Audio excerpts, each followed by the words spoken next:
part of being educated about knowing your goals is having the right mentality towards your goals. So when you're setting the goals, you want to make sure that your goals are clearly possible. However, something that is currently out of reach, something you're not currently doing, something you haven't already done. You want to be able to reach goals that haven't already happened. And those goals can base themselves around consistency.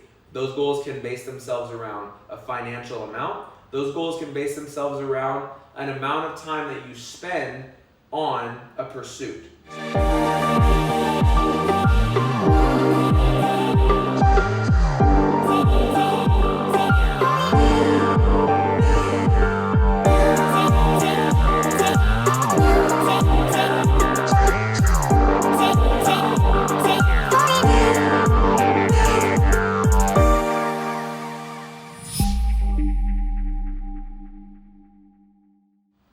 Welcome in, I'm your host Chris P. Austin, and today we're getting into the top 5 things that a new investor needs to know. So, first off, credentials, why you should listen to this. Right now, I live in Southern California.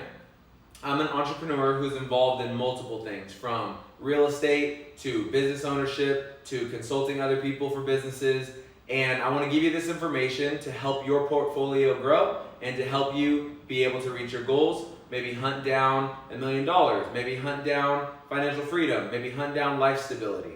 Whatever it is that your goals are, that's the point of this experience. And today, like I said, we're going to get into the top 5 things that a new investor needs to know. So let's get started straight away. Number 1, taxes.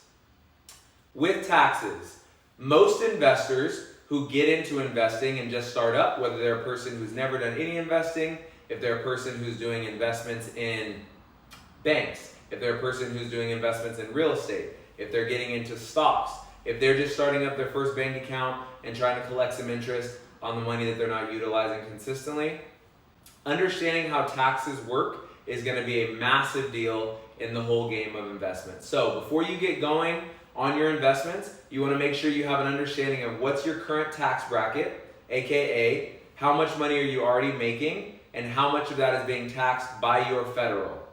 Number 2, what's the situation in your state? How high are the state taxes? How does that compare to the federal? And if you add them together, how much money do you need to be setting aside when it comes to taxes? So before you get into investing and you start potentially making money, whether that's money off of your 1099, or that's money off of your W-2, or you're a person who's gaining money off of dividends from stocks and other investments like that. And if you're not sure of these things that I'm talking about, this is going to be the perfect channel for you.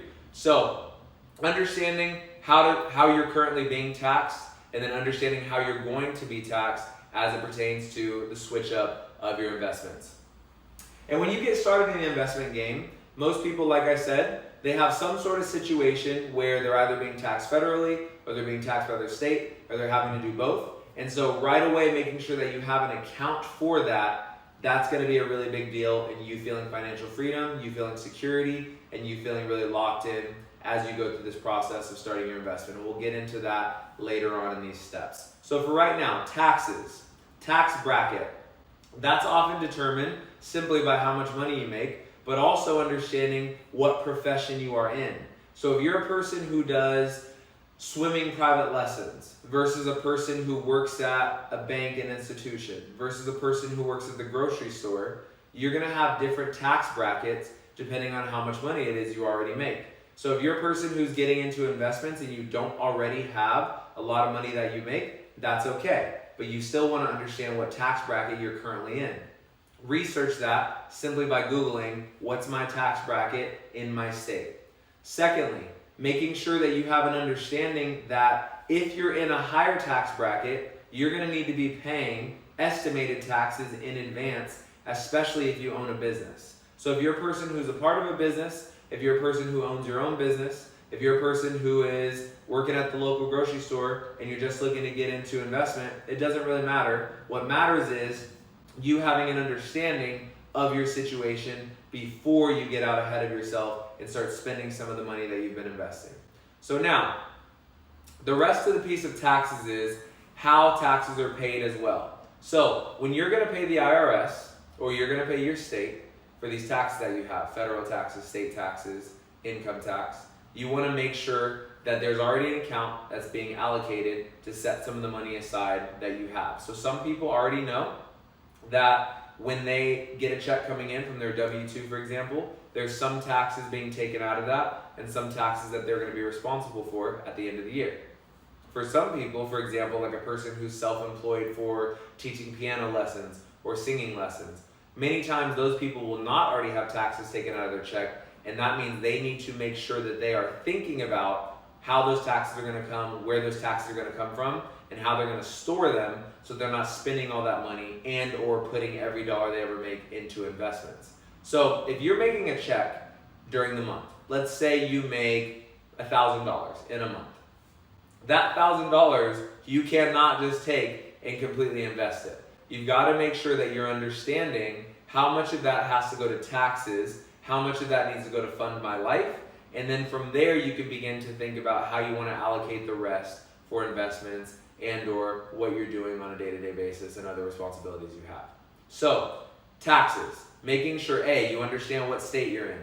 B, you understand what tax bracket you're in. And C, how you're going to plan to pay taxes. All of those things being thought about in advance before you get too deep into the investment game and or start to spend every dollar you have in investments. That's number one. Number two, investment structure.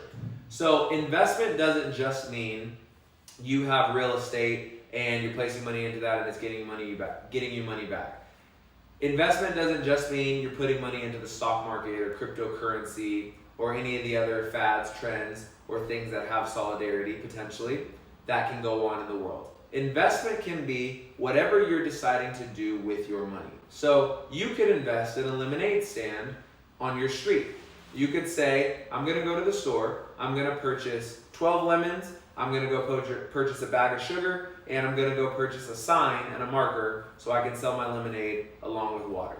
And that can be an investment. However much money you put into that lemonade stand, understanding that from the jump, and then being able to try to look at what you want to potentially profit or what you want to potentially make. All the way up to $1 million or $1 billion investments where somebody's placing money into a product, a business, a service, and saying, this is what we project is going to come out on the other end of this, and so that's why I place the money into it. So you want to understand investment structure. And investment structure begins with the type of investment you're making. If you're a person who is into business, for example, and you have interest in the way people's small businesses are being popped up. Say you live in a state like Ohio, or you live in a state like Florida, and some of the businesses around there in Florida are near the beach. Some of the businesses in Ohio are in the city. And both of the businesses that you have interest in those places are restaurants. You want to have an understanding of what are the state taxes, like we talked about before, and how that's going to get done.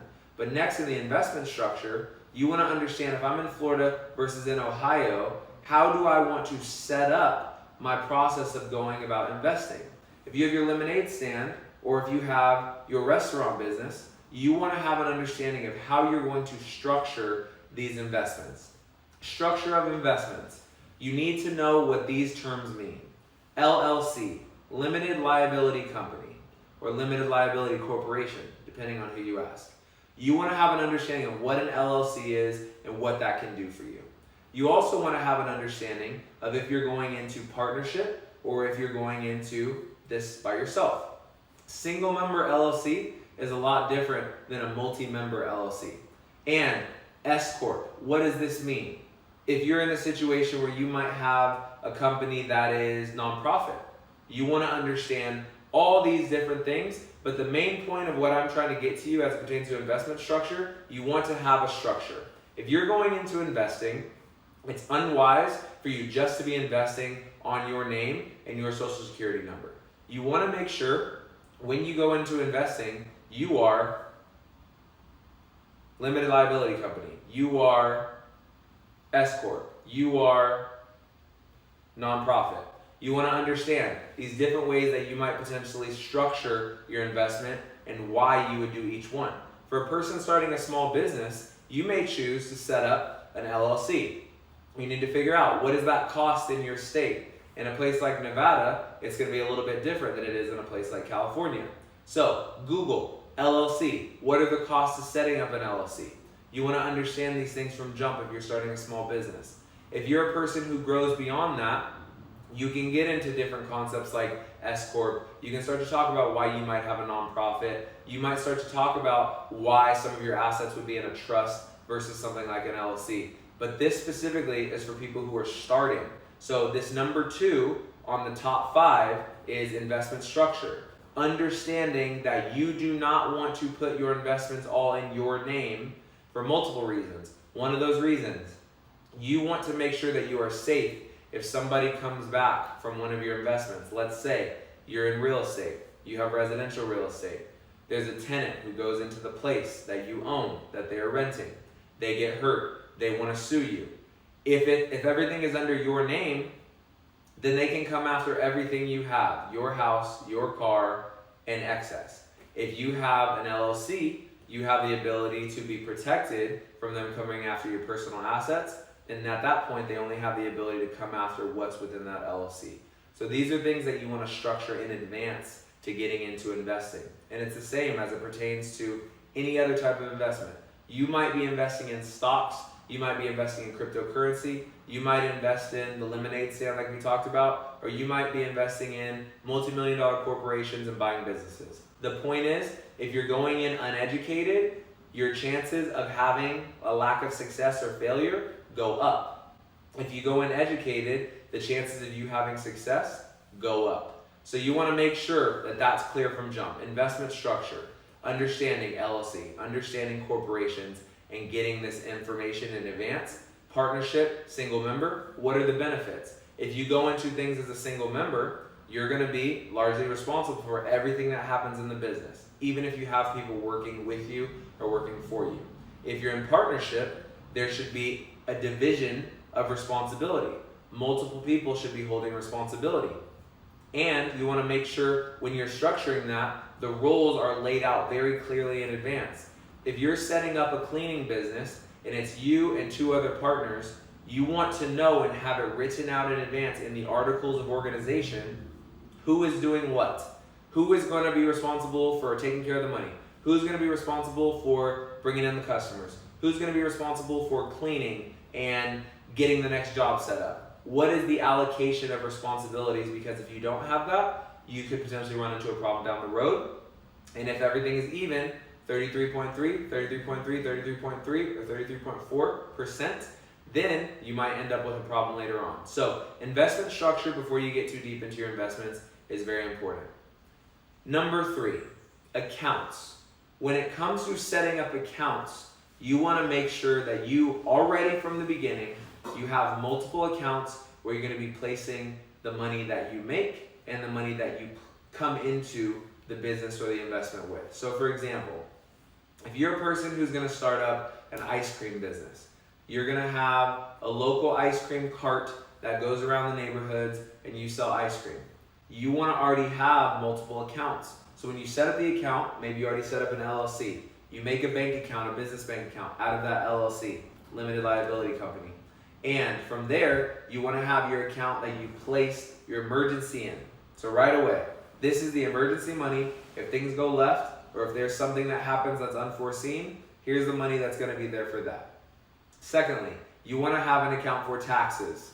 You want to make sure you are literally placing money on the side for taxes. So whether you're paying estimated taxes or whether your tax bill comes in April, you want to have an understanding of exactly how and what and when that money is being paid. And then you want to have your account for future investments that you're going to make. So here's some of the money we're making that we can reinvest into the company, that we can reinvest into whatever we're doing. And then you want to have the primary account that money's coming into. So accounts in order. You want to have an emergency account for sure. If things go south, if something happens unexpected, money is in that account there so we don't drown. Number 2, tax account. You want to make sure you're setting money aside to be able to pay taxes. Number 3, you want to have the account that's set up for your future investments or where you're going to place the money that you've already made to be able to reinvest. And then finally, you want to have your account for sure that is where your everyday money is working out of. Okay, we need to pay for the cleaning of our ice cream cart. This is where that money comes from. Okay, we've got to pay the electricity bill to be able to create the ice cream. Okay, boom, this is where that money comes from. So making sure that once you set up your accounts, you already have an understanding of where you're setting it up, how you're setting it up, the bank you're setting it up with. And now, investments, if you're a person who is getting into investments because you want to invest in a business, that is a little bit different than a person who wants to invest in the stock market, for example. If you're getting invested in the stock market, you want to have your portfolio already laid out for you. So you might get a portfolio with a company. For example, you might use Fidelity, you might use Robinhood, you might use Merrill Lynch. You might use one of these well-known companies and corporations, but you have to do your research. You have to get on Google. What are the rates for being able to get accounts with these places? Some accounts are completely free for you to open up. Some accounts have a monthly fee. And some accounts, they would have a monthly fee unless you're able to reach some kind of minimum requirement, or I'm going to keep $3,000 in the account, or I'm going to keep $300 in the account, or if I do this many transactions or this few transactions. These are the things you have to look out for when it comes to setting up accounts. Okay, there's great ways for you to be able to hold your money.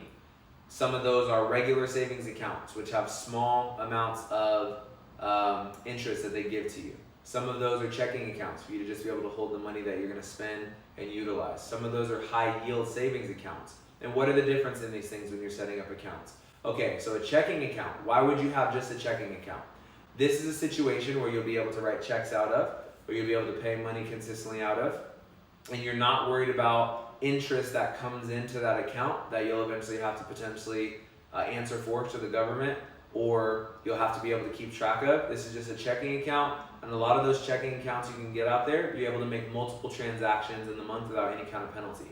A lot of times savings accounts, regular savings accounts, they'll give you the option to be able to get a little bit of interest on the money that you place in there, and that money can sit, but many times there's going to be small fees. If you go above 6 transactions, if you go above 4 transactions, if you go above 12 transactions, you have to make sure you read the fine print. You have to make sure that you're consistently researching. If I get into this account, what's the situation? Why would I choose this account versus that account? A high yield savings account. This is a great idea for people who have money that is just sitting that they know that they're not going to be using. And that's honestly a great way to invest. Placing money into a high yield savings account that has no minimum balance, or one that you know you're guaranteed going to keep the minimum balance in there because you already have an emergency savings fund, or you already have your retirement fund going.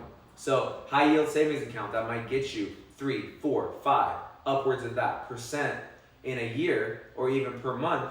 You want to understand how that works and doing the research, making sure that you have this on your mind. So checking accounts, savings accounts, high yield savings accounts. Why would you choose those? If you're in a business, you want to have a structure where you have a checking account and you might have multiple savings accounts. Savings accounts for being able to pay taxes. Savings accounts for being able to reinvest money. Savings accounts for emergencies. Things like that. So when you're getting into your account piece, picking a bank that you want to use is very important. Being able to keep a rapport with that bank. A lot of times you want to go to a place that you know you can walk into, have a firm handshake, build a relationship with a local banker there. If you're choosing to use your bank online, you need to make sure that you do really good research before you deep dive into getting your investments going. But having this information and being able to start to press forward, these are things that you can research quickly so that you can get your investments going more quickly. And finally, the importance of having a retirement account or thoughts of retirement. From the time you're young, and young being relative, but the time you're young, you can have a retirement account and starting to plan for the future. So at a place like Fidelity, at a place like Robinhood, Merrill Lynch, some of these other places that we named, you can open up a brokerage account, or you can open up what's called a Roth IRA, and you can start to place money in there. And in some of these situations, like with a Roth IRA, this is money that you can place each year in that account, and you won't have to pay taxes on it. So you're getting free money, essentially, that you can place into account, and there's no taxes that you have to pay. So making sure that these are thoughts of yours, and you're dividing up money into these places, that's an investment in itself. So if you have a $1,000 check that you got in your month, and you're starting to think about putting X amount of money into taxes. You want to think about putting X amount of money into a retirement account that is going to set you up to be able to have money when you're done working, and also not take taxes from you. If you make $1,000 in a month and you decide to place 100 of that into a Roth IRA, you're now only paying taxes on $900. You don't have to pay taxes on that 100 that you put into the Roth IRA. So making sure that you have that in mind and making sure you're taking action on that is an investment in itself, okay? So all the accounts, making sure that you have an account structure, that comes from having an investment structure. That comes first with making sure that you're solid on taxes. That's 1, 2, and 3. Taxes, investment structure, accounts. Then we get into know your goals. And before we get into know your goals, I want to make sure that we take this opportunity. If you're still watching this video, if you're enjoying this video, please hit the subscribe button and add a like down below. If you have comments on things you'd like to see in future videos, or a comment that you're really wanting to know or communicate about in this video, please hit the subscribe button, hit the like button, drop me a comment. That helps videos like this be able to get found on YouTube and other platforms to be able to continue to grow and give you more information like we're giving you right now. So, know your goal. First off, making sure that your goal is measurable. That's a really big deal. And what does that mean? That means that at the end of your goal, you would be able to say, yes, it happened, or no, it didn't happen. And if 4 other people were with you, they'd be able to say, yes, it happened, or no, it didn't happen. An example of a goal that's measurable from an investment standpoint is, by 12 months, I'd like to have made $200 on my investments. Anybody who's coming around, whether they're a fan, if they're a foe, if they are family, if they're somebody different, if they're older, younger, male, female, it doesn't matter. They could say, yes, you made $200 on your investments after the year was over, or no, you didn't. A goal that's not measurable is, I want to be able to do well with my money this year. That's not measurable because that doesn't give you anything specific that you can work toward. And being able to conquer a lot of the goals that you have has to do with being specific. So you want to make sure your goal is measurable. And whether you have 1 goal or whether you have 3 goals, you want to make sure all those goals are measurable and you can place them on a sheet of paper, and at the end you can say, yes, I did it, or no, I did not do that. Tracking your goals is very important. So for example, you might have a goal that I'm going to get into the stock market, and every month I would like to place $100 into investing. I'd like to place $10 into investing. Whatever your goal happens to be. You want to be able to track these goals because that's going to up the likelihood of them actually happening. The ways to track them: notes section in your phone, a sheet of paper in your room on your door, having a Google Drive, something like that, where you can place down these goals and you can be able to track them at the end of the day, at the end of the week, at the end of the month, at the end of the year. But you want to have a tracking to your goals. That helps you be able to have more success and get closer to actually reaching these goals you say you have. That's going to get you toward your goals, knowing your goals, and then ultimately being able to have new goals. Mentality towards your goals. If you end up in a situation where you crush it out of the gate, that's great, but that's rare. Most of the time, people who are starting out something that's brand new, it's slow grow. And even times, you might have to make a little dip before you rise. But you want to make sure that you're educated in advance. And part of being educated about knowing your goals is having the right mentality towards your goals. So when you're setting the goals, you want to make sure that your goals are clearly possible. So for you to say, I'm just a brand new investor starting out and I'm coming into investing with $500, I want to be a billionaire by the end of the year. That's not super realistic. The percentages of that are very low. If you want to go for it, by all means. But you want to make sure you set a goal that is realistic, however, something that is currently out of reach. Something you're not currently doing, something you haven't already done. You want to be able to reach goals that haven't already happened. And those goals can base themselves around consistency. Those goals can base themselves around a financial amount. Those goals can base themselves around an amount of time that you spend on a pursuit. So for example, a goal that you might choose is, like I said, I want to place $10, I want to place $100, I want to place $1,000, depending on where you are, into investments each month. Another goal might be, I want to make sure that I look at my investments every morning, 5 days a week for 365 days. Another goal might be, I want to be able to double where I am right now from a financial standpoint by X date. Those would be 3 examples of different ways that you can track goals. And the mentality towards them needs to be this. There's going to be times where it's slow. There's going to be times where you flatten out. And there's going to be times where there's some risk involved if you're investing. You have to be able to calculate how much risk is worth it for you. And my recommendation is you start small so you can learn. You start at $10 in this investment, something you know you could lose. And you see how that goes for a month.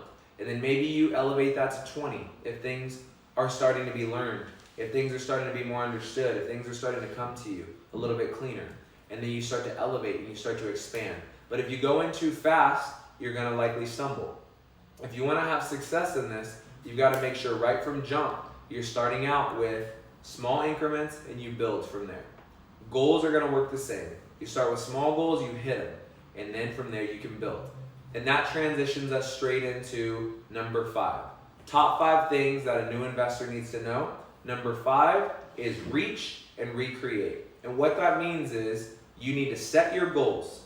You need to reach your goals. And once you've reached your goals, you make sure you recreate new goals. That's the way that you're going to start to compound money. That's the way you're going to start to compound financial freedom. And ultimately, that's what will make investment worth it for you. So if you place in your $10 in the first month and you say, my goal is to hold this $10 or increase it. By month number 2, you do that and you say, okay, I feel a little bit better. This upcoming month, I'm going to place $5 more or $10 more in here. So now I'll have a total of 15 or I'll have a total of 20. From there, you start to check. Okay, what did I learn last month? How am I applying that to my new investments? And am I still following my original rules? The original rules we talked about, knowing taxes. Do I understand investment structure? Do I have my account solid, allocated, and understood? Do I know what my goals are?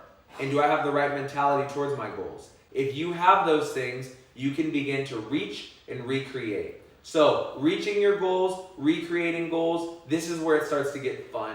And this is where you ultimately start to get into a new stratosphere of investment. And then after that, you can start to watch some of the future videos on how somebody who's been in investments for a little while should start to act, how they should start to think, what are the things they should start to do. So for right now, I want you to make sure you have these 5 things solidified in your notebook, in your notes section. Put them somewhere where you can go back to them and rehash. Number 1, make sure you understand taxes and you have it situated. Number 2, investment structure. Are you educated on different ways that you can structure your investment, how you should structure your investment, and why you would structure it that way? Number 3, accounts. Making sure that you have all of your accounts laid out in advance, you're ready to go into your investments. And now, know your goals. Knowing your goals starts with setting goals. Goals need to be measurable. You need to track your goals. You need to have the appropriate mentality towards your goals. And then reach and recreate. Once you've reached your goal, start to recreate new goals so you can grow. Never be stuck where you are. Let's get to a new level. I appreciate you watching this video. Before you head out, please make sure to like and subscribe so that my future videos can come straight to your inbox, straight to your app, and straight in front of you, and we can continue to get to a new level today. I'd really appreciate if you drop me a comment before you leave. If you liked the video, I'll see you next time.